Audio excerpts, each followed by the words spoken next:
नमस्कार दोस्तों, इस चैनल के माध्यम से हम भूगोल की विभिन्न शाखाओं से संबंधित प्रश्नों का अध्ययन करेंगे। ये प्रश्न भूगोल से संबंधित विभिन्न परीक्षाओं में पूछे गए हैं। तो शुरू करते हैं दोस्तों।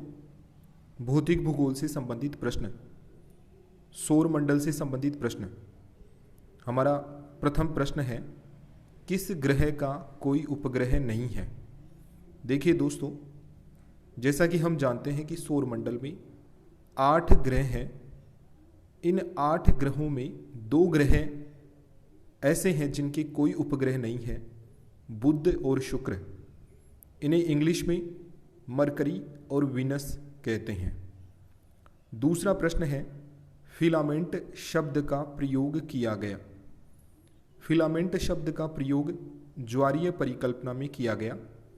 हमारा अगला प्रश्न है, ज्वारीय परिकल्पना का प्रतिपादन किसने किया?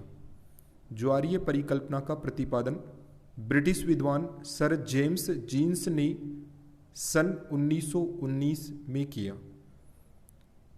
अगला प्रश्न, तारों की निस्सृत गैस एवं धूल के राशि के पिंड को कहते हैं? नेबुला। तारों की निस्सृत गैस और धूल की राशि के पिंड को नेबुला कहते हैं। सूर्य का सबसे नजदीकी ग्रह कौन सा ग्रह है? बुध। जैसा कि दोस्तों हम जानते हैं, सूर्य से दूरी के अनुसार ग्रहों का क्रम बुध, शुक्र, पृथ्वी, मंगल, बृहस्पति, शनि, अरुण, वरुण है। तो सबसे नजदीकी ग्रह है बुध और सबसे दूर का ग्रह है वरुण। हमारी पृथ्वी दूरी के अनुसार तीसरे नंबर का ग्रह है। अगला प्रश्न, एक नाविक के लिए निम्न में से कौन सा प्रक्षेप अधिक उपयोगी है? मर्केटर प्रक्षेप, नोमोनिक प्रक्षेप, ज्यावक्रीय प्रक्षेप, मोलविड प्रक्षेप। देखिए दोस्तों, मर्केटर प्रक्षेप नाविक के लिए सबसे ज़्यादा उपयोगी प्रक्षेप है। मर्केटर प्रक्षेप पर खींची गई प्रत्येक सरल रेखा अक्षांश रेखाओं को एक निश्चित कोण पर काटती है। जितनी भी अक्षांश रेखाएं होती है उनको निश्चित कोण पर काटती है मर्केटर प्रक्षेप पर खींची गई प्रत्येक सरल रेखा।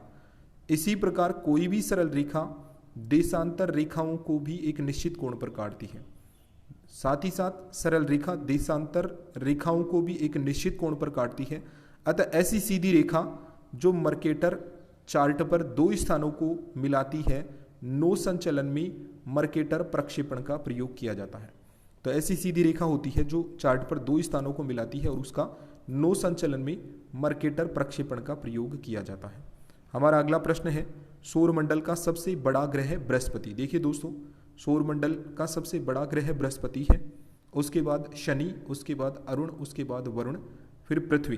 पृथ्वी आकार के अनुसार 5वें नंबर का ग्रह और सबसे छोटा ग्रह बुध है।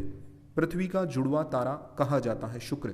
शुक्र को पृथ्वी का भगिनी ग्रह भी कहते हैं, सांझ का तारा भी कहते हैं, भोर का तारा भी कहते हैं। सर्वाधिक चमकीला ग्रह है शुक्र ग्रह, क्योंकि इसके वायुमंडल में अधिक प्रतिशत में CO2 पाई जाती है। जेनस टाइटन हाइपेरियन किस ग्रह के उपग्रह है? देखिए दोस्तों, जेनस टाइटन हाइपेरियन ये शनि ग्रह के उपग्रह है। लाल ग्रह के नाम से कौन से ग्रह को जाना जाता है? मंगल ग्रह को लाल ग्रह के नाम से जाना जाता है। जबकि ऐसा ग्रह जिस पर लाल धब्बा पाया जाता है वो बृहस्पति ग्रह होता है। हमारा अगला प्रश्न है, किस ग्रह पर लाल धब्बा पाया जाता है? तो लाल धब्बा बृहस्पति ग्रह पर पाया जाता है। बृहस्पति ग्रह पर पाए जाने वाला लाल धब्बा ये प्रति चक्रवातीय तूफान को बताता है। जो प्रति चक्रवातीय तूफान होते हैं, तो प्रति चक्रवातीय तूफान के बारे में जो निरंतर चलते रहते हैं बृहस्पति ग्रह पर, उनको बताने वाला है लाल धब्बा। तो हमारी ये 11 प्रश्न है। उम्मीद करते हैं आपको हमारा ये वीडियो पसंद आया होगा। आप चैनल को सब्सक्राइब करिए, शेयर करिए। Thank you. जय हिंद।